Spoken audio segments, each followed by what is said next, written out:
Hola, en esta ocasión vamos a seguir resolviendo problemas de corrientes eléctricas. En esta oportunidad vamos a resolver un problema del libro de Wagner. El problema es el siguiente, ya lo voy a mostrar. Es el problema 1210 del libro de Wagner, de corrientes eléctricas. Voy a leer el enunciado. Dice lo siguiente. La región entre los cilindros coaxiales de la figura se llena con un material conductor IHL, isotrópico homogéneo lineal.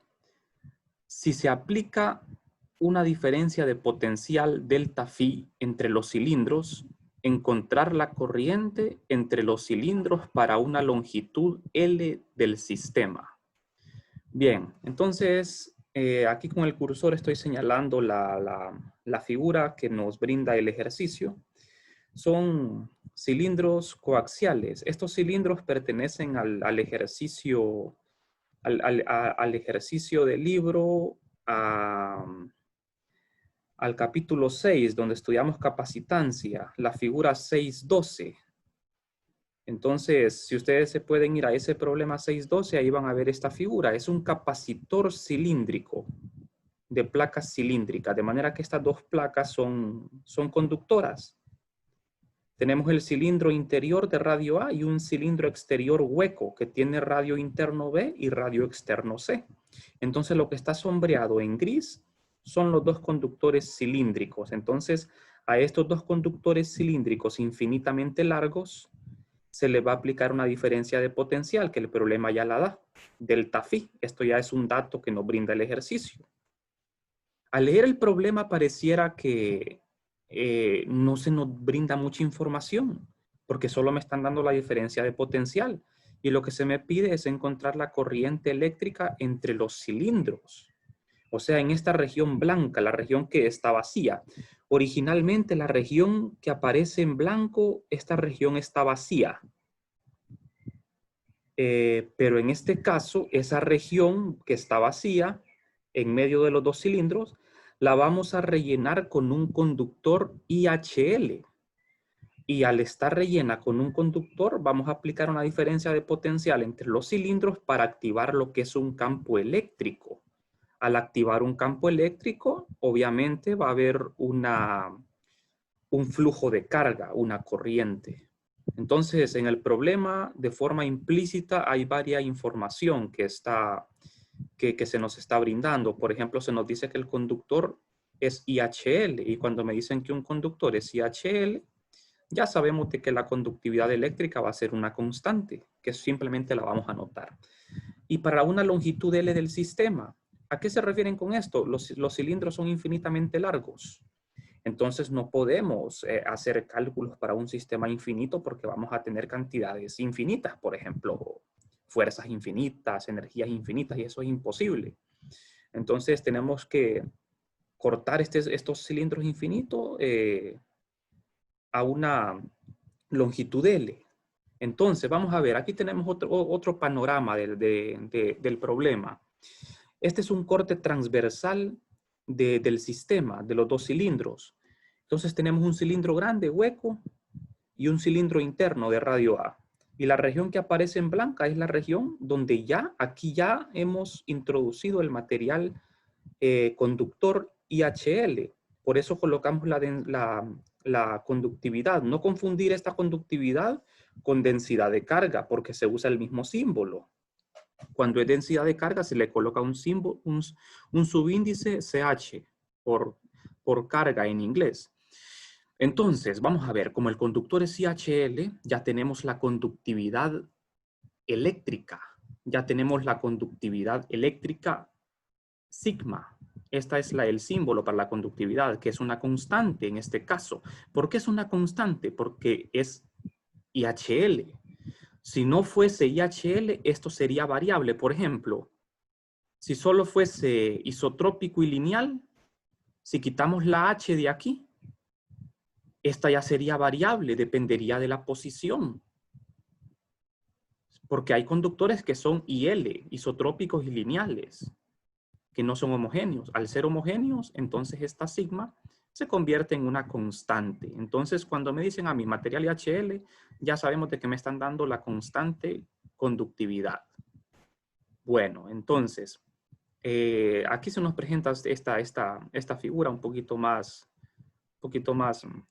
ilustrativa de lo que es la situación. Aquí tenemos el conductor IHL solo en esta región. Entonces, esto que tengo aquí, lo que está en azul, son los dos conductores.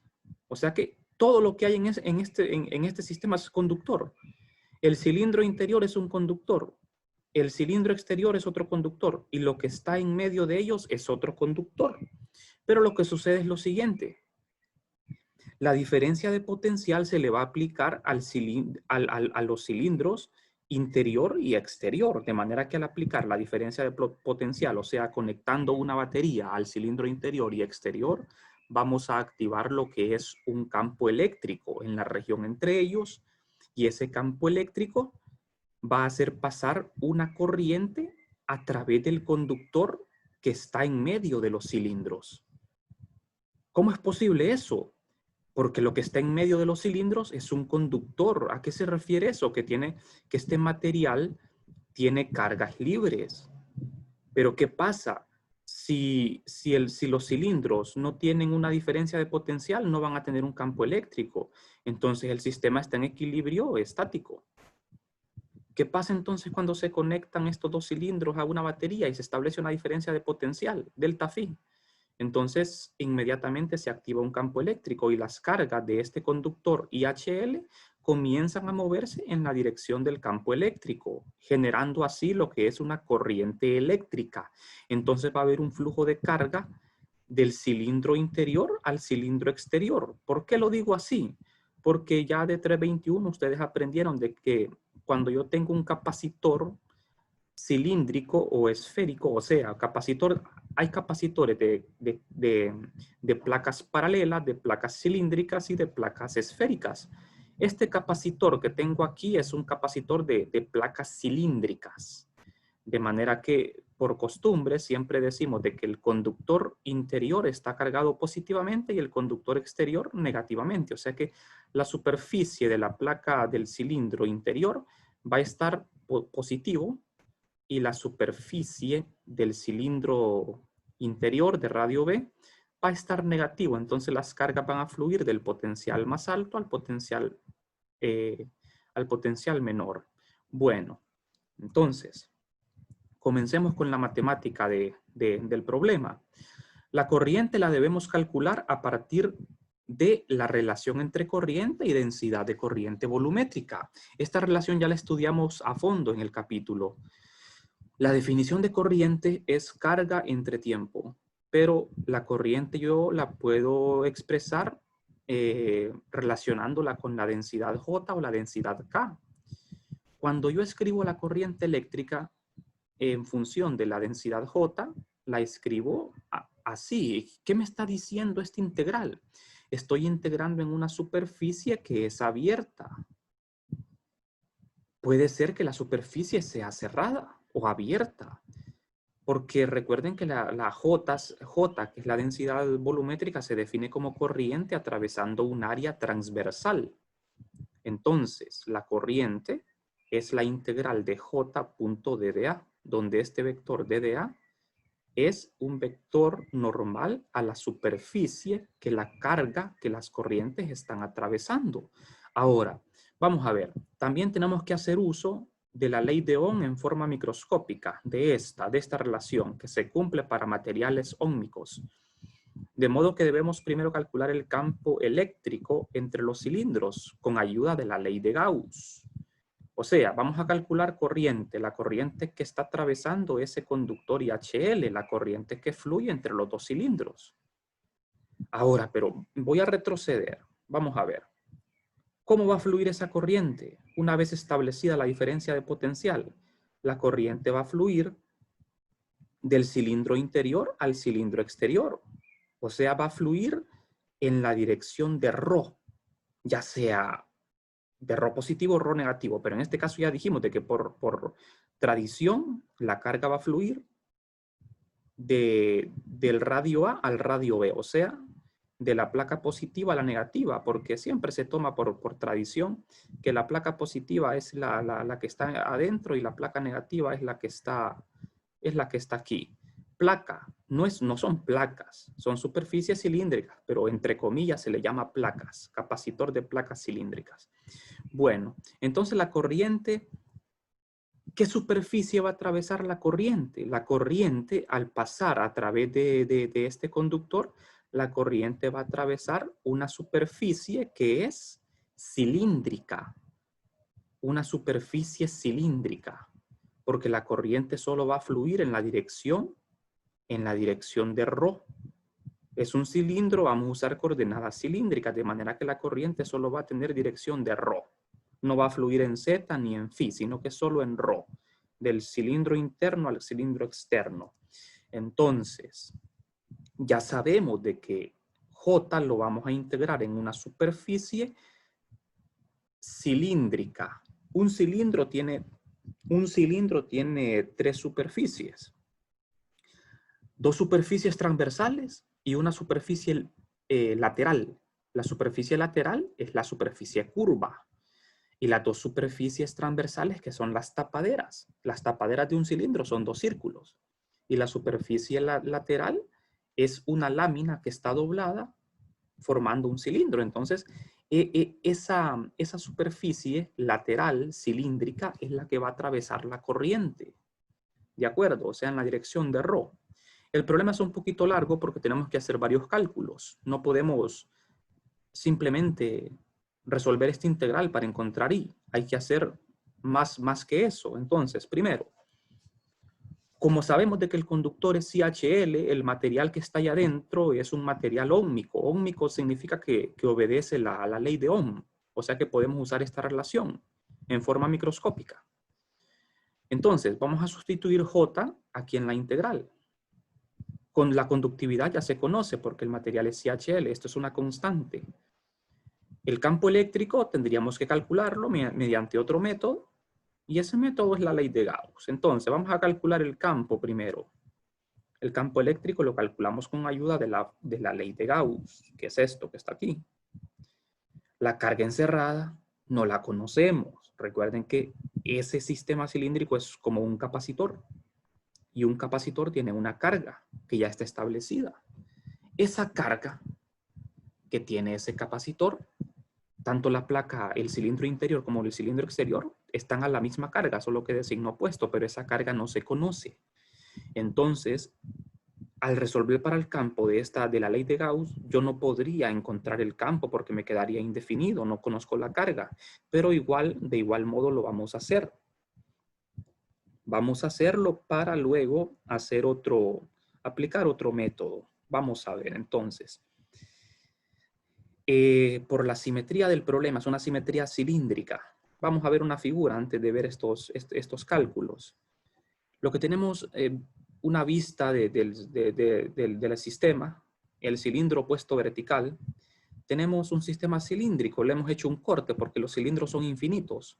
Hagámosle un corte a esos cilindros. Entonces lo que vemos es esto. Tenemos un cilindro interior de radio A y un cilindro exterior hueco que tiene radio B y radio C. Radio interno B, radio externo C.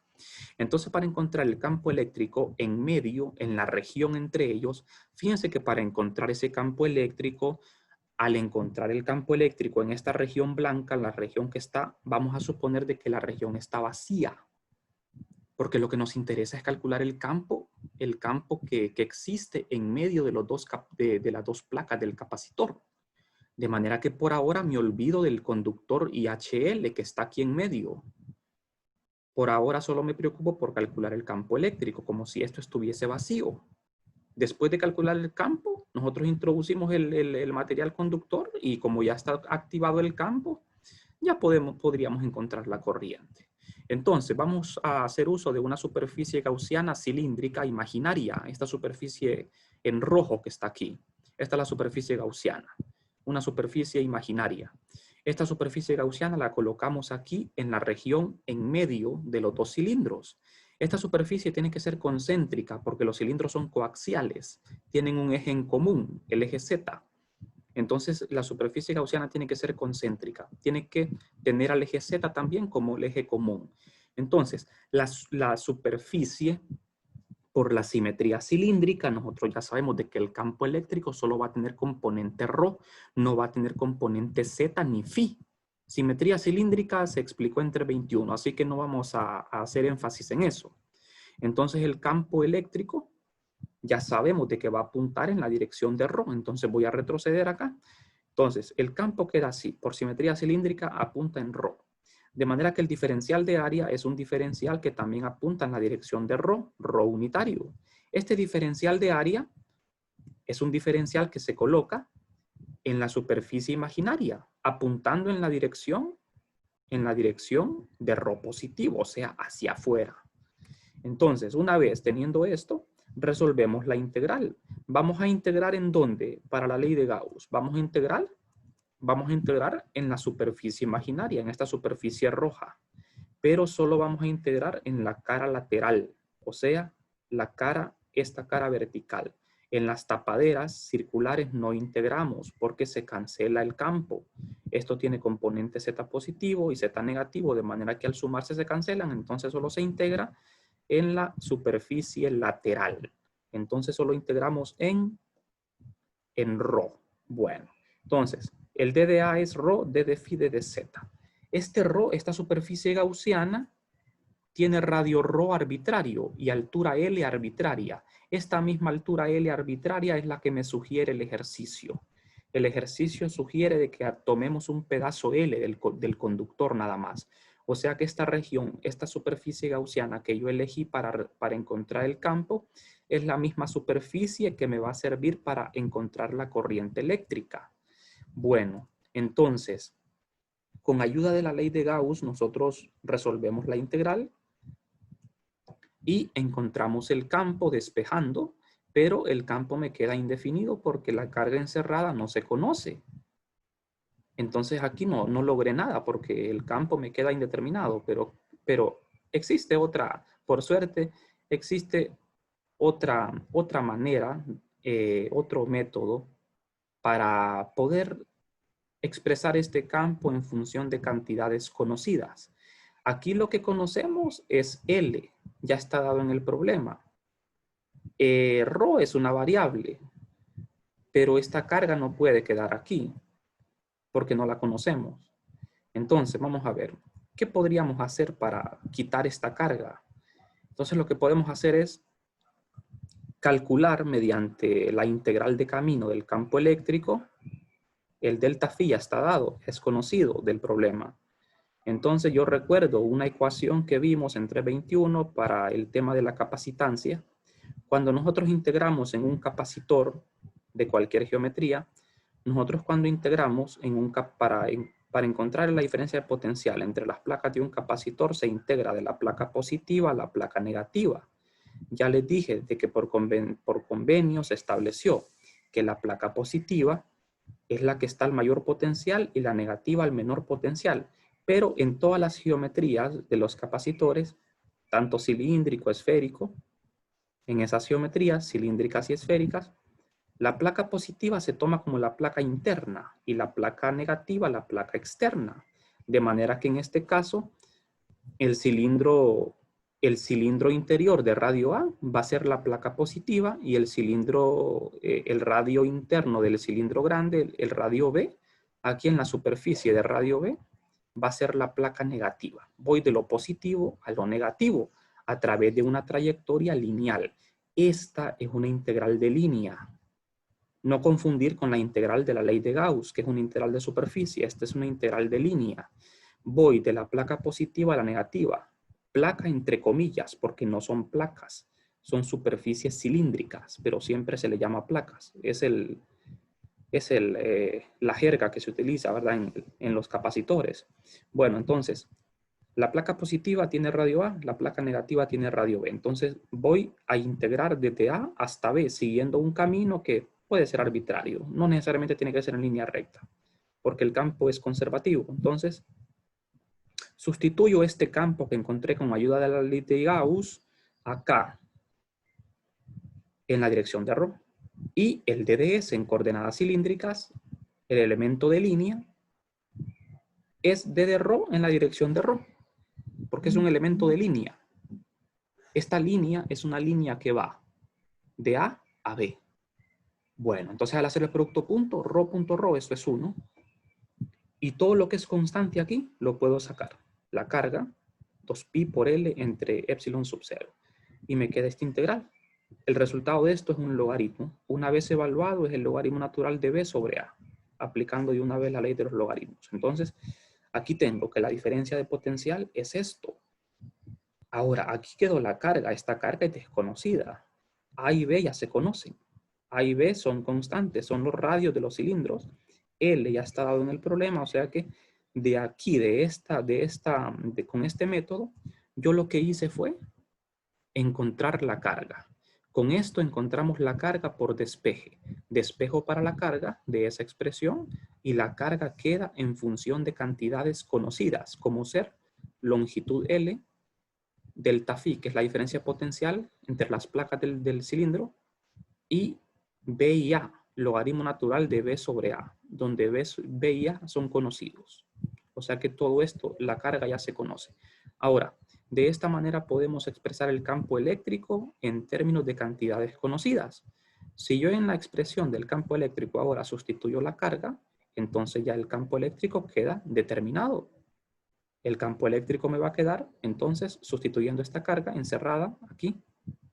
El campo me queda en términos de la diferencia potencial, ρ, que es una variable, y el logaritmo natural de B sobre A. Aquí el campo eléctrico, obviamente el campo eléctrico no es constante, el campo eléctrico es variable, ρ es una variable. Es la distancia en cilíndricas que va del cilindro interior al cilindro exterior. O sea que el campo eléctrico está variando inversamente con la distancia. Bueno, ahora que ya tengo el campo eléctrico, vamos a hacer uso de la ley de Ohm en forma microscópica para conductores IHL. Y ahora sí podemos aplicar la condición para encontrar la ecuación para encontrar corriente en función de la densidad volumétrica de corriente, que es J.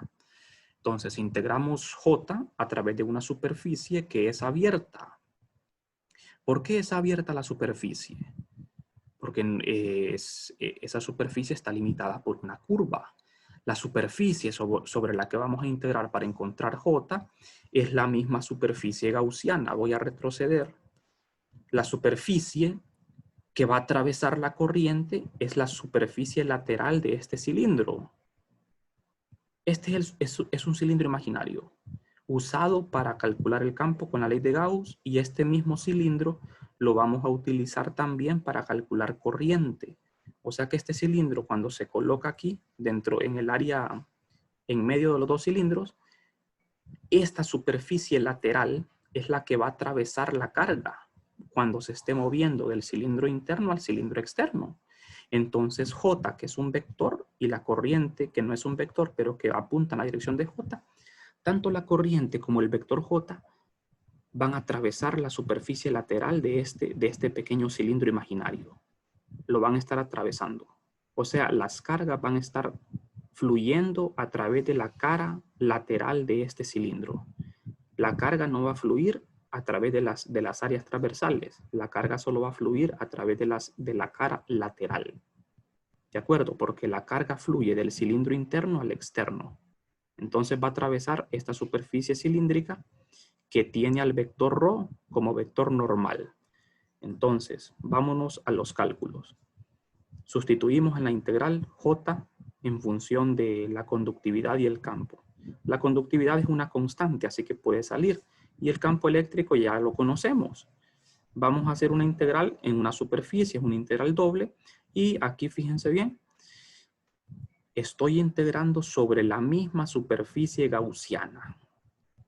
Pero claro, esta no es la integral de la ley de Gauss. La integral de la ley de Gauss es una integral cerrada. Esta integral no es cerrada, es abierta. Pero es la misma de la ley de Gauss. ¿De acuerdo? Integramos de 0 a 2pi y de 0 a L, que es las dimensiones de esa superficie gaussiana. Cuando calculamos corrientes no hablamos de superficie gaussiana, ¿verdad? Pero en este caso coincide, esa superficie coincide con la superficie gaussiana. ¿De acuerdo? O sea, porque nada que ver, ¿verdad? No hay que confundir ahí las palabras. Entonces, sustituyendo el campo eléctrico acá, y el DDA también es el mismo de la integral de la ley de Gauss. Este DDA es el mismo, es un DDA que es perpendicular a la superficie lateral del cilindro imaginario. Entonces, al hacer esta integración, llegamos a esto. Y aquí por fin ya conocemos la corriente eléctrica. La corriente es un escalar, no es un vector. La corriente eléctrica tiene unidades de amperios y la corriente eléctrica en este caso queda expresada en términos de cantidades conocidas como ser la conductividad L, que es la altura del cilindro imaginario, es una sección de ese conductor, logaritmo natural de B sobre A, que eso también es conocido porque A y B son conocidos, y la diferencia de potencial. Ahora, yendo un poco más lejos, esto que está aquí me recuerda lo que es la ley de Ohm, pero en la forma macroscópica. Lo único que no está expresada de la forma general. Vamos a ver. Finalmente, una situación ya para finalizar, una situación para ilustrar lo que está pasando, lo que está ocurriendo en realidad. ¿Qué es lo que ocurre? La corriente, tenemos una corriente I que está marcada con una flechita amarillo. La corriente fluye del cilindro interno al cilindro externo, pero la corriente solo existe entre los dos cilindros. La corriente existe en donde existe el conductor IHL. ¿Por qué existe corriente ahí en el conductor IHL? Porque los conductores son metales que tienen cargas libres, que se mueven, generan corriente. Pero los conductores solo generan corriente cuando se activa un campo eléctrico. Y para que se active un campo eléctrico tiene primero que activarse una diferencia de potencial. Entonces, la placa, el cilindro interno de radio A y el cilindro externo que tiene radio B se conectan a una batería de manera que se establece una diferencia de potencial, la que produce un campo eléctrico, y el campo eléctrico obliga a las cargas del conductor aquí en medio a moverse en la dirección señalada aquí.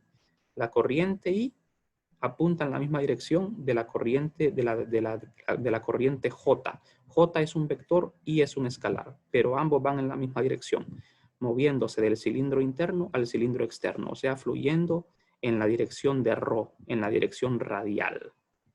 Esta es la dirección en la que se mueve J. Lo que quería encontrar en el ejercicio era la corriente, no era J. Pero aquí para ilustrar mejor y dibujé ambos vectores. El vector J en rojo y I, la corriente I en amarillo. O sea que I, las cargas están atravesando la superficie lateral del cilindro imaginario. Bueno, entonces ya para culminar solo quería platicarles sobre la ley de Ohm en forma macroscópica. Les estaba diciendo que el resultado que obtuvimos es un resultado que lo podemos analizar de otra manera, porque hay un tema importante que es la resistencia. Entonces, la ley de Gauss en forma macroscópica es esto. Esta es la forma en que se escribe comúnmente. Esta es la ley de Ohm. Voltaje es igual a corriente por resistencia, donde la resistencia depende de la geometría y también de la temperatura en la vida real. Despejando para ahí de la ley de Ohm, tenemos que la corriente es diferencia de potencial entre R, entre resistencia. La resistencia que ofrece el conductor. De modo que la resistencia es, para este caso, si retrocedemos, fíjense bien, tenemos de la ley de Ohm, corriente es diferencia de potencial sobre R. Entonces, ¿quién es R? R sería esto, pero el inverso. O sea, ese factor que aparece ahí, ese es la resistencia, pero el inverso. O sea, resistencia es logaritmo natural de B sobre A entre 2pi por la conductividad por L. ¿Qué pasa aquí? La resistencia depende de la geometría, como debe ser. O sea que el resultado me dicta que esto está bien. porque si dependiera de otra cosa que no fuera factores geométricos, el resultado estaría malo. Aquí solo tenemos términos geométricos, como ser radios A y B, la conductividad que es una constante y L que también es una cantidad geométrica. O sea que R depende de la forma. La resistencia de un material siempre va a depender de la forma. Si eso fuese una esfera en vez de un cilindro, tendríamos otra resistencia, otra manera de expresarlo. Entonces, la resistencia no me la preguntaba el problema, pero no está de más hablar de ello. Un comentario aquí. Esta es la resistencia del conductor, la cual depende únicamente, dice, de factores geométricos. En este caso, ya que en situaciones de la vida real, R también es una función de la temperatura. Las unidades de R son ohmios y eso lo pueden comprobar haciendo análisis de dimensiones. Es bueno hacer análisis dimensional para ver si las cantidades son correctas. Como la unidad de la resistencia es el ohmio, aquí me tiene que dar ohmios. El numerador no tiene unidades porque tengo aquí B sobre A, que son distancias. Se cancelan las unidades. Lo de arriba no tiene unidades. Y abajo tengo sigma. La conductividad tiene unidades de ohmios por metro a la -1. Y L tiene unidades de metros. Entonces, metro, ohmio por metro a la -1 multiplicado por metro, se cancelan los metros y me queda 1 sobre ohmio. Y 1 sobre ohmio es, por la operación oreja, el ohmio pasa arriba al numerador, de manera que la unidad de R es el ohmio. O sea que el resultado es correcto dimensionalmente. Bueno, pues con esto hemos finalizado el problema de capítulo 12 de corrientes eléctricas.